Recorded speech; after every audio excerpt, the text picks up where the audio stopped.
Welcome back to A Day in the Life. I'm a little bit delayed in posting this, I apologize, but I figured better to post it than not at all. So let's do my September reading wrap up and go through the 12 books I read from least best to best. Honestly, really hard this month because there were some hard hitters. Let's do it. Starting off with probably a hot take because at number 12 was my most disappointing read of the month, Butcher and Blackbird by Brynne Weaver. I went into this thinking for sure I would love it. Everyone in my life that has read it has raved about it. I don't think I got enough of a warning about the extreme insta love. Like, it is slap you in the face insta, to the point where it wasn't believable for me. And because of the goriness, which is not necessarily my favorite, like I knew going into this it would be a dark romance between two serial killers. I didn't expect such graphic details. I think I would have been much more okay with it if I didn't believe in the love, which is kind of where I was at. There were time jumps that almost made it worse. They were pretty much obsessed with each other from the get-go. I did do a little bit of audio listening. I know that a lot of people say the audiobook is the way to go. It didn't stand out enough for me to really say that this was a great book. So I gave it 3 stars. The one big spicy scene, honestly, I think knocked it up at least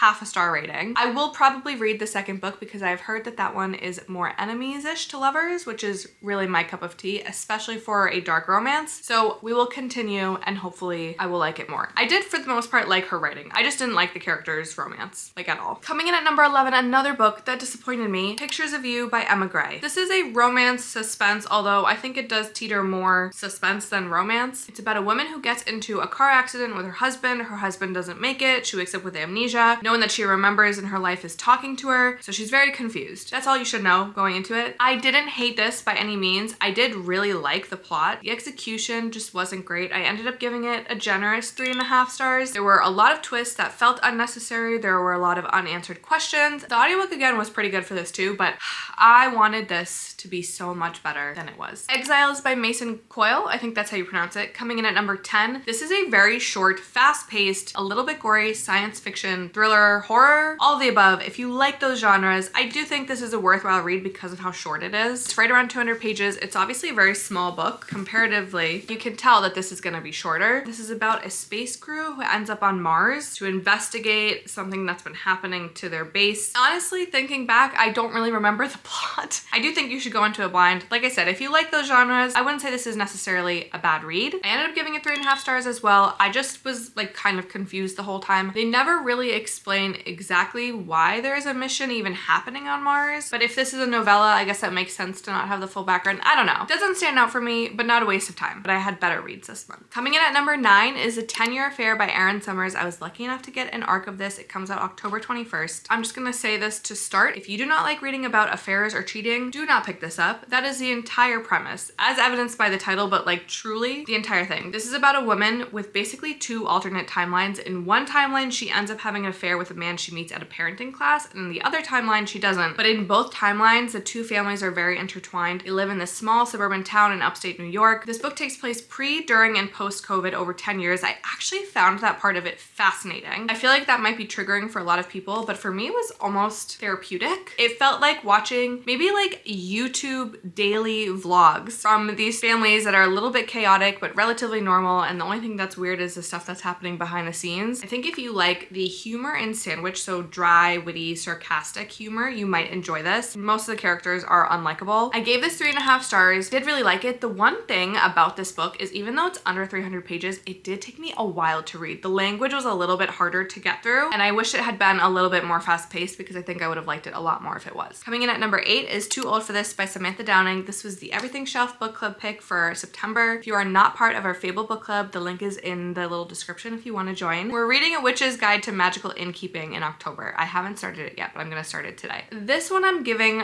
somewhere between 3.5 to 4 stars. If I was just grading the audiobook, I'd probably bump it up to 4 stars because the audio was so good. If you're gonna read this book, I would go with the audio for sure. This is about a woman who used to be a serial killer, and then a journalist shows up at her front door and she has to kind of rethink her retirement because the journalist is asking a bunch of questions. That is all you should know. This is another one where I'd say go into it blind. It's a very unique thriller, very different plot. You are in the mind of a retired serial killer the entire time. Very funny, a little bit gory. There's a lot of older generation humor in here, like just having trouble understanding how phones can track your location, things like that. I really loved the way that the narrator portrayed the main character's anger management management issues, it made it a really fun read. Not a love for me, but I did really like it, and again, really unique thriller. So I feel like if you're kind of sick of the same type of thriller storyline, this could be a good one to mix in. Okay, so then I read 2 books in the Scared Sexy Kindle Unlimited novella collection. If you don't know what these are, every 6 months or so, Kindle Unlimited or Amazon sponsors a bunch of short stories by well-known romance authors with a certain theme. So they've done a holiday one, they've done a Valentine's Day one. This time it was Halloween, monster, romance, paranormal themed. I read the first 2 books in September. Coming in at number 7 is Falling by Christina Lauren. Giving this one also somewhere between 3.5 to 4 stars. I did feel like it was a little bit too short. I mean, it was right at 50 pages. And I actually did like the fast-paced part of it. The end was a little bit mind-boggling to me. I feel like I didn't get enough background on what the magic system was exactly. But I do love Christina Lauren's writing. The spice was pretty good. It wouldn't hurt to read it, especially if you're a fan of their books. And then coming in at number 6 was Hot for Slayer by Ali Hazelwood. I'm definitely maybe a little bit biased because I love her books so much. This one is between a vampire and vampire slayer, so if you are a Buffy fanatic, this will definitely scratch the itch for you. I ended up giving this one a solid 4 stars. The only gripe that I have with Ali Hazelwood's novellas is I always want them to be a little bit longer. I feel like she struggles to make it a true novella. Also, it was lower on spice than I'm used to, but it was a fun time. I really liked it. It was funny. If you're gonna pick one up, you might as well read hers. Okay, now we're getting into the upper echelon of my reads in September. Coming in at number 5 was The Heartbreak Hotel by Eleanor Clover. This was a very cozy romance. This did have insta-love. I did not hate it as much. I did think it was well done. It does help that the main male character was a grump, because if you know me, you know that's my favorite type of man. This story follows a woman who breaks up with her famous